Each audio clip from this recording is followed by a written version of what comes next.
Yeah, you can go ahead. Yeah, recording started. You start, Nitya. Okay. Good evening, everyone. Welcome to the October 2023 Roundtable for the History and Culture Cluster. For this roundtable, we, the members of History and Culture Cluster, are going to discuss the first general elections of India, which began on the 25th of October 1951. On this day, general elections were held in India for the first time and they were carried out in 68 phases. They were held between 25th October 1951 to the February of 1952. It was an event of major significance for a country that had just recently gained independence from colonial rule.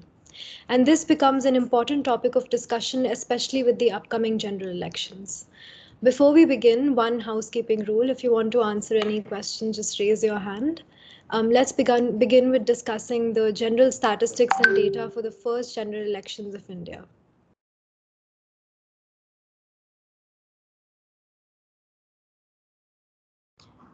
Yes, Harshita, go ahead. Yeah, so so the general elections in India, the first general election in India, it was a historic event of its own. Looking at a newly independent India, conducting the general elections in India itself was a big task.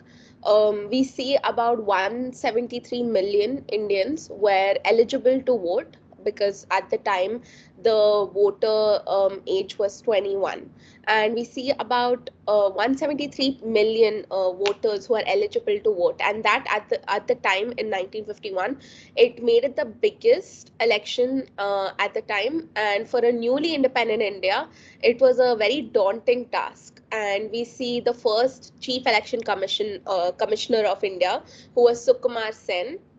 Sukumar Sen was the first chief election commissioner, and the ECI, which is the independent body, the election body in India, Election Commission of India, wasn't as developed as a body as it is today.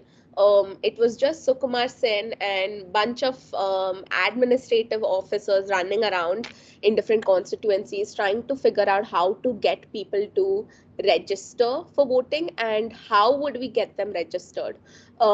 Because today if we go for registration, if I wish to register, there is a proclaim system where I would show my Aadhaar ID and my permanent address, which would have my permanent address and would be a form of identification.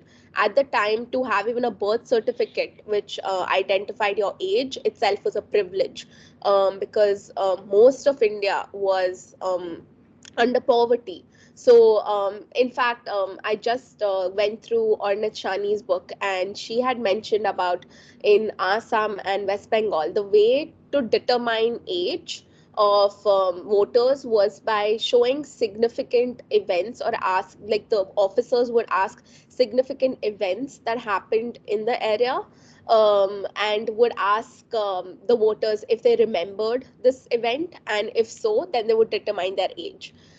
So such forms of ways was how voters were registered, and the turnout itself for the election was quite good, I would say, for a first election, which was 45.7%. And we see the INC taking up the majority of the seats, as we see it continuing till 1970s. So Indian National Congress wins about 364 seats out of 489 seats, and then we see proceed our first prime minister of the nation being elected, which was Nehru. Yeah, it was a good election for the Congress itself. And to kind of conclude, the like I mentioned about the voter registrations, one of the critiques we see academians to this date critique is the cleanliness of the electoral roll in 1951 to 1952 elections. Was the electoral roll clean? Were voters actually eligible? As the methods used to determine their age and their mental sanity and all of the other criterias was quite minuscule and vague. It is also important to understand for a country to go on with such a big scale of election. It's almost daunting, almost impossible at today's age to imagine to get all these 173 people, 173 million people registered is a daunting task of its own. So cleanliness of the electoral roll, I would say, was not the primary worry, but the fact that it was even done was itself something to be astonished by. So yeah, that's my take. Thank you so much, Harshita. I find it very insightful to hear about the first general elections, especially because the procedure for determining the age of the voters is so unstandardized, and you see just how new to the process of elections all the officials even are, and how big of a task it was to sort of carry out these pioneer elections.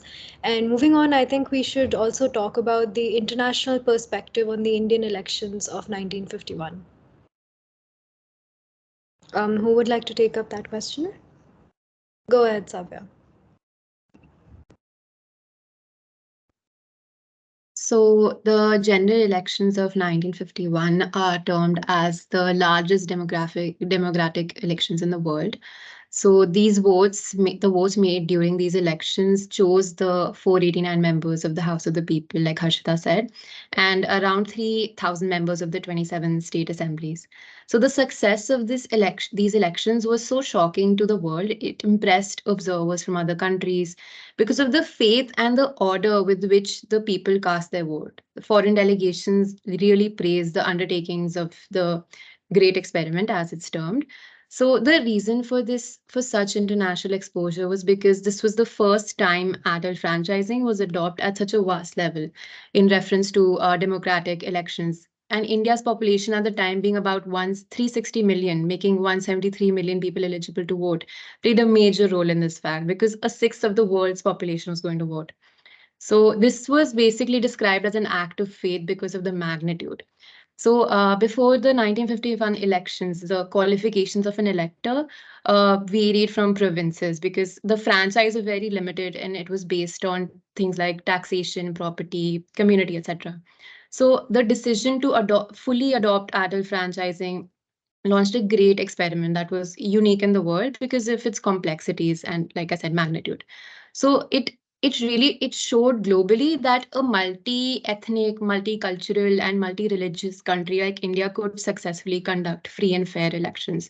The success and the peaceful conduct and the execution of these elections was seen as an achievement, and it set the foundation for subsequent elections in our country, obviously, but it also inspired other countries around the world in their pursuit of democratic elections. So the way it was carried out attracted a lot of international attention. Journalists, politicians, and Democrats from all over the world, uh, from various countries, came to study the workings and the success of India's general elections. They came firsthand. So, some examples are how the governments of Nepal and Indonesia, they sent official teams for intensive study of the elections. They wanted to study the elections from an administrative and legal angle because these countries were also committed to setting up a democratic form of government, and their problems and economies were similar to what India was facing at the time. So every country that was facing difficulties in the shape of illiteracy or ignorance and undeveloped communications like us, and who had a desire to adopt democratic elections and on adult franchising, did an intensive study on the Indian elections. And there were a lot of inquiries from countries in the Middle East, Africa, and South America for details and insider information regarding the elections. So some of the main features in the future were also adopted by many of these countries. Like, for example, in Sudan, uh, it already had a similar experiment on the Indian model of the elections, with suitable, with modifications to serve its own needs and conditions. So there was a general election on adult franchising. It was held in 1953 under the control and supervision of an international commission. And the great part about this was that the chairman was the Chief Election Commissioner of India, Sukumar Sen. So this is the impact the first general election had on an international perspective. Uh, the Indian law and procedure of elections was largely adopted in these elections, and it was proved to be very suitable because even though the literacy was only about 2% in Sudan as well, it was nearly as large as India in area, but it had like poor communications and a much less developed administrative machinery. But still, our administrative process did prove to be pretty useful in Sudan as well. So, in spite of this, the adult suffrage was a great success and proved to be a really powerful factor for advancing like political education of an illiterate population. So, one of the main challenges that India had to overcome was that, and it proved internationally that voting among a population that was majorly illiterate. So, our population, the majority of our population around the 1950s was illiterate. So, the problem was that. An illiterate population would just make an election farce because they would not be able to intelligently and conspicuously put out their votes. So the fact that India was able to come up with a system that allowed them to smartly put their votes was like really significant internationally. Uh, so India was also like able to show like the ability of elections to be non-partisan or neutral, and like how the executive government was able to ensure these free and fair elections and work towards that one aim. So, yeah, so the first general elections were observed with great interest and viewed as a testament to the strength of the Indian democracy. It solidified our position as a key player in international politics and emphasized the importance of democratic processes for nation building. So, yeah, that's my take. Thank you so much, Savya. I think it's wonderful to see that the order observed by the world in this large operation of sorts and the undertaking of the universal adult franchise at such a large scale, India sort of became this template in some senses for a lot of countries to base their elections off of, and I think it speaks a lot for the competence of our first election commission, and I think it's a very grand statement to make for. A very very grand and good statement to make for a country that has just gained its independence. And I think this would be the right time to move on to the question about the enduring legacy of the greatest gamble in history, as it is termed as the great experiment. Who would like to take up the question? Okay, go ahead, Aryan. Am I audible? Clear? So I believe it was Ramachandra Goa, the historian, who termed the first general elections of India in his book as the greatest gamble in history. Uh, like before the elections were conducted, once India became independent, obituaries were written about repeatedly about Indian democracy, and it was said time and again that how a poor, diverse, and divided country cannot sustain the practices of free and fair elections. In fact, the world press veered from calling the experiment a leap of faith or to a leap in the dark. And one can't blame them as much because it was truly an incredible feat that the people of India had managed to pull. At the time, an idea of voting was, in fact, completely alien to India, and a large segment of 170 million voters were, as Savya mentioned, illiterate and poor and lived in the rural India. India, in this conditions, dreamed of self-governance, and the world watched disbelievingly as the Indian elections commenced over as a period of 4 months, as Harshita mentioned, from 25th October to 21st February 1952.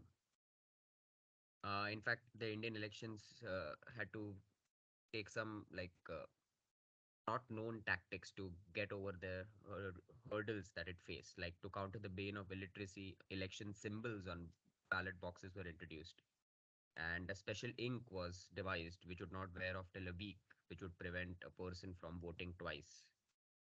Bridges had to be constructed across rivers to reach remote hills and villages, and naval vessels were required to carry the rolls of voting booths on small islands in the Indian Ocean. Uh, just as a way that will serve as an end to the roundtable, I would like to just bring up some interesting facts or some trivia about this because I'm into quizzing. So these are interesting quiz points that Indian elections usually throw out at us. India's first voter was Shyam Saran Negi, voted from Himachal Pradesh in 1951. And most of the polling in the first election took place in February, in the later part of the elections. But Himachal Pradesh the voting took place early because the weather tends to be quite bad in February and March due to heavy snowfall.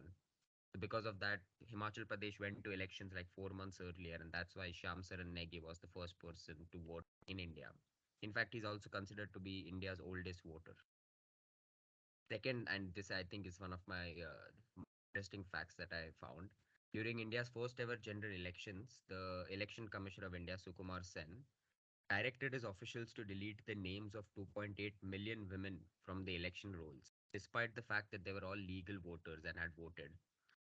And this was due to the fact that while voting, they were reluctant to give their names and instead wrote their names as someone's mother or someone's son, like Sham's mother, and I'm Sham's wife. Instead of writing their own names, because back then the general practice was writing your name as someone's mother or someone's wife. And because of that, their names had to be taken off. In fact, 2.8 million women's names from northern India had to be taken off due to this interesting fact. There is also the interesting case of the person from Bhopal named Mohan Lal, contested elections against five different prime ministers. He would wear a wooden crown and garland gifted by himself to himself, and he would walk the streets of the constituency ringing a bell. And his whole idea of contesting elections, even though he lost, of course, every one of them, was to make everyone realize that democracy was meant for one and all. Apart from these, there are also amazing tales of the tribals of Odisha who came to the voting booths with their bows and arrows, and the Nagas who trekked the hills for days to cast their precious votes. These stories go on and on to show that the legacy of India's first election extends far beyond its immediate results. And it sets the stage for the development of a robust democratic system that has endured for now over 7 decades as we move into the upcoming general elections for India as well. So yeah, this is the general enduring legacy that we see of the first general elections of India.